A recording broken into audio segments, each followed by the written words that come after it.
Hello વિદ્યાર્થી મિત્રો, સ્વાગત છે તમારું મારી આ YouTube ચેનલમાં। આજે આપણે આ વિડિયોમાં ભણવાના છીએ ધોરણ 7 વિષય ગણિત, જેમાં આપણે અસાઇનમેન્ટનું સોલ્યુશન જોઈ રહ્યા છીએ। જેમાં આપણે આ વિડિયોમાં પ્રશ્ન 1 ની પ્રકરણ 5 ની ખાલી જગ્યાઓ જોવાના છીએ।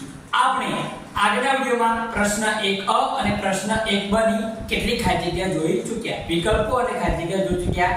હવે આપણે આ વિડિયોમાં પ્રકરણ 5 ની ખાલી જગ્યા જોવાના છીએ। જો તમે મારી આ ચેનલમાં નવા હો તો સૌપ્રથમ ચેનલ સબસ્ક્રાઇબ કરી બેલ આઇકોનને ઓન કરી દો, અને જો વિડિયોની ક્વોલિટી ડાઉન લાગે તો ઉપર સેટિંગમાં જઈને ક્વોલિટી વધારી દો, જેથી તમને વિડિયો સ્પષ્ટ જોઈ શકાય। તો શરૂ કરીશું આપણે આગળ પ્રકરણ 5 ની ખાલી જગ્યાઓ વાળો। તો જોઈએ એમાં આપણે પહેલું આપેલું છે બે રેખાઓ પરસ્પર છેદતા અભિકોણની ખાલી જગ્યા જોડ બને। કોઈ બે રેખા હોય, કોઈ બે શું હોય, રેખા હોય, એ પરસ્પર આ રીતે કોઈ બિંદુ આગળ છેદે તો અભિકોણની કેટલી જોડ બને? તો એક તો આ જોડ, સામસામેના જે એક આ જોડ અને બીજી આ, એમ કરીને બે જોડ બનાવશે। અભિકોણની કેટલી જોડ બનાવશે? બે જોડ બનશે। ત્યારબાદ જોઈએ આપણે આગળ, જો સમતલીય બે રેખાઓ પરસ્પર ન છેદે તો તે રેખાઓ ખાલી જગ્યા રેખાઓ છે। સમતલીય બે રેખાઓ પરસ્પર ન છેદે તો તે રેખાઓ ખાલી જગ્યા રેખાઓ છે। સમજો કે બે રેખાઓ છે, આ એક ક્યાંય સમતલમાં આગળ છેદતી નથી, તો આપણે આ બંનેને શું કહીશું? સમાંતર રેખા। શું કહેવાય? સમાંતર રેખા। તો આમાં જવાબ આવશે સમાંતર રેખાઓ છે। એ ક્યાંય છેદે નહીં સમતલમાં, તો શું કહેવાય? સમાંતર રેખા। ત્યારબાદ જોશું ત્રીજા નંબરનું, 60 અંશના માપના ખૂણાના કોટિકોણનું માપ ખાલી જગ્યા હોય। 60 અંશના માપના ખૂણાના કોટિકોણનું માપ કેટલું? તો આપણને ખબર છે કોટિકોણ હોય તે બંને ખૂણાનો સરવાળો કેટલો થાય? 90 અંશ। કેટલો થાય બાળકો? 90 અંશ થાય। તો અહીંયા આગળ 60 અંશ આપ્યો છે, તો એનો કોટિકોણનું માપ શું થાય? તો 30 અંશ। 60 અને 30 એ બંનેનો સરવાળો 90 થઈ જશે। માટે 60 નો આપણે જો કોટિકોણનું માપ શોધવું હોય તો શું કરવાનું? 90 અંશમાંથી આપણે 60 અંશને બાદ કરી દઈએ તો આપણને શું મળે? 60 અંશના કોટિકોણનું માપ તે આપણને કેટલું મળ્યું? 30 અંશ મળ્યું। જવાબ આવશે 30 અંશ બાળકો। ત્યારબાદ જોઈએ ચોથું, 100 અંશના માપના ખૂણાના પૂરક કોણનું માપ ખાલી જગ્યા હોય। આપણે શું શોધવાનું છે? પૂરક કોણનું માપ કેટલા અંશના? 100 અંશના। તો શું કરવાનું? એને 180 માંથી આપણે 100 અંશ બાદ કરી દેવાના, તો જવાબ કેટલો આવે? 80 અંશ। તો આનો જવાબ આવશે 80 અંશ। બરાબર? જે બે ખૂણાઓ પૂરક કોણ હોય એનો સરવાળો કેટલો થાય? 180। 100 હોય તો બીજો કેટલો હોય બાળકો? 80 હોય। ત્યારબાદ જોઈએ આગળનું 5મા નંબરનું, 75 અંશના માપના ખૂણાના અભિકોણનું માપ ખાલી જગ્યા હોય। હવે અભિકોણની જે જોડ હોય એ બંનેના ખૂણા કેવા હોય? સરખા હોય। તો 75 ના માપના ખૂણાના અભિકોણનું માપ કેટલું થશે? 75 અંશ બાળકો। ત્યારબાદ જોઈએ, એક જ ઉદ્ભવ બિંદુ ધરાવતા બે ભિન્ન કિરણો ખાલી જગ્યા બનાવે છે। એક જ ઉદ્ભવ બિંદુ ધરાવતા બે કિરણો, સમજો કે એક આ ઉદ્ભવ બિંદુ છે, એક આમ કિરણ બને અને બીજું એક આમ કિરણ બને છે। તો એક જ ઉદ્ભવ બિંદુ વાળા બે કિરણો શું બનાવે? તો ખૂણો બનાવે છે। શું બનાવે બાળકો? ખૂણો બનાવે છે।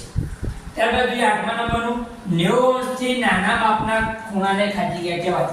જેનું માપ 90 કરતા ઓછું હોય તેનું શું કહેવાય? તો જોઈએ આ ખૂણો પણ કેવો છે? 90 કરતા ઓછું, તો આને શું કહેવાય? લઘુકોણ। પહેલા કોણ 90 અંશ કરતા ઓછા માપના ખૂણાને લઘુકોણ કહેવાય છે। ત્યારબાદ જોઈએ 9મા નંબરનું, 90 અંશથી મોટા અને 180 અંશથી નાના માપના ખૂણાને ખાલી જગ્યા કહેવાય। જે ખૂણાનું માપ 90 અંશ કરતા વધારે હોય અને 180 કરતા ઓછું હોય એવા ખૂણાને શું કહેવાય બાળકો? ગુરુકોણ। શું કહેશું આપણે? ગુરુકોણ કહીશું। ગુરુકોણ કહેવાય। અને જે ખૂણાનું માપ 90 અંશ હોય એને શું કહેવાય? કાટકોણ કહેવાય। તો આ રીતે આપણે પ્રકરણ 5 ની ખાલી જગ્યાઓ જોઈ બાળકો। જોઈશું બાળકો આપણે આગળ પ્રકરણ 6 ની ખાલી જગ્યાઓ, જેમાં આપણને પહેલો આપેલો છે ત્રિકોણ FOX માં ખૂણા O ની સામેની બાજુ ખાલી જગ્યા છે। કોઈ આપણને ત્રિકોણ આપેલો છે કયો? FOX। સમજો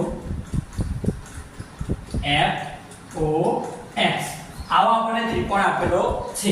એમાં ખૂણા O ની સામેની તો ખૂણો O આવ્યો, એની સામેની બાજુ ખાલી જગ્યા છે, તો આ O ની સામેની બાજુ કઈ હશે? fx.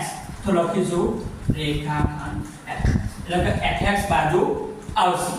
ત્યારબાદ જે બીજા નંબરનું ત્રિકોણ PQR માં ખૂણો Q અને ખૂણા R વડે બનેલી બાજુ ખાલી જગ્યા છે. ત્રિકોણ PQR માં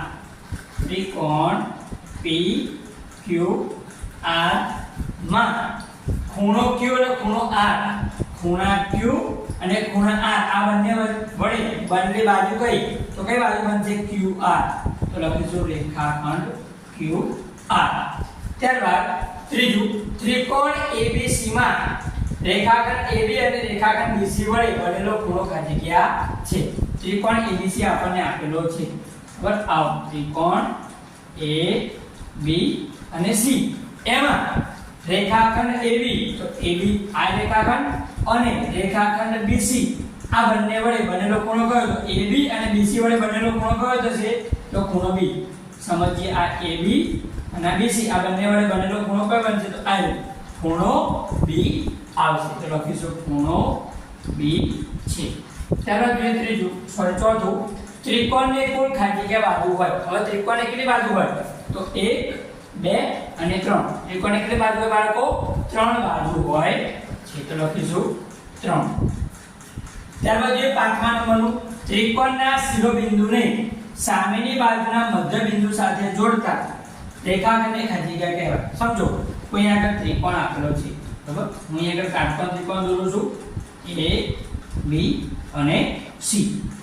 ત્રિકોણના શિરોબિંદુને સામેની બાજુના મધ્યબિંદુ સાથે જોડતા, સમજો કે આ શિરોબિંદુ છે B. આ B શિરોબિંદુને આપણે સામેની બાજુ AC નું મધ્યબિંદુ લઈએ, આની સાથે આપણે આમ જોડીએ, તો આને શું કહેવાય? તો એને કહેવાય છે મધ્યગા. શું કહેવાય બાળકો? મધ્યગા કહીશું. ત્રિકોણના શિરોબિંદુને સામેની બાજુ જે એના મધ્યબિંદુ સાથે જોડતા રેખાખંડને શું કહેવાય બાળકો? મધ્યગા કહેવાય. ત્યારબાદ જો આપણે છઠ્ઠા નંબરનું ત્રિકોણના શિરોબિંદુમાંથી સામેની બાજુ પર દોરેલા લંબને ત્રિકોણનો ખાલી જગ્યા કહેવાય છે. સમજીએ, કોઈ આપણને ત્રિકોણ આપેલો છે, બરાબર? x y z આવો આપણને ત્રિકોણ આપ્યો છે. એ ત્રિકોણના શિરોબિંદુમાંથી, સમજો કે આ શિરોબિંદુ x છે, એ શિરોબિંદુમાંથી સામેની બાજુ પર દોરેલો લંબ. હવે આ શિરોબિંદુમાંથી આપણે લંબ દોરીએ તો આ રીતે બનશે, તો એ ત્રિકોણનો ખાલી જગ્યા કહેવાય. તો આ જે આપણે દોર્યું એ શું દર્શાવે છે? ત્રિકોણની ઊંચાઈ. અને ત્રિકોણની ઊંચાઈ દર્શાવતો હોય એટલે લંબ રૂપે તેને આપણે શું કહીશું? વેધ. શું કહીશું? વેધ કહેવાય. ત્યારબાદ જોઈએ સાતમા નંબરનું ત્રિકોણના ત્રણેય ખૂણાના માપનો સરવાળો ખાલી જગ્યા થાય. ત્રિકોણના ત્રણેય ખૂણાનો સરવાળો કેટલો થાય? તો 180 અંશ થાય બાળકો. કેટલો થાય? 180 અંશ. ત્રિકોણના ત્રણેય ખૂણાનો સરવાળો 180 અંશ થશે. ત્યારબાદ જોઈએ આઠમા નંબરનું સમબાજુ ત્રિકોણમાં વેધ એ જ તેની ખાલી જગ્યા હોય. આ આપણે જે દોર્યું એ સમબાજુ ત્રિકોણ જ છે, બરાબર? સમબાજુ ત્રિકોણ એટલે શું? કે જેની ત્રણેય બાજુ સરખી હોય અને ત્રણેય ખૂણા સરખા હોય. તો આ આપણે જે દોર્યું એ વેધ થશે. અને આને આપણે મધ્યગા પણ કહી શકીએ. કેમ? કે એક શિરોબિંદુમાંથી સામેની બાજુના મધ્યબિંદુને જોડતા રેખાખંડને શું કહેવાય? મધ્યગા. અને આને વેધ પણ કહેવાય. તો સમબાજુ ત્રિકોણમાં વેધ એ જ તેની શું હોય? મધ્યગા હોય. શું હોય બાળકો? મધ્યગા હોય છે. આને આપણે વેધ પણ કહી શકીએ અને મધ્યગા પણ કહી શકીએ. તો આ રીતે આપણે પ્રશ્ન 1બ અહીંયા આગળ પૂર્ણ કર્યો. જો તમને વિડિયો ગમ્યો હોય તો વિડિયો લાઈક કરો, આ રીતે તમારા મિત્રોને શેર કરો અને મારી આ ચેનલ સબસ્ક્રાઇબ કરી બેલ આઇકોનને ઓન કરો. અને તમને ધોરણ 7 ના કયા વિષયના અસાઇનમેન્ટનું સોલ્યુશન જોઈએ છે એ તમે મને કોમેન્ટમાં જરૂર જણાવો.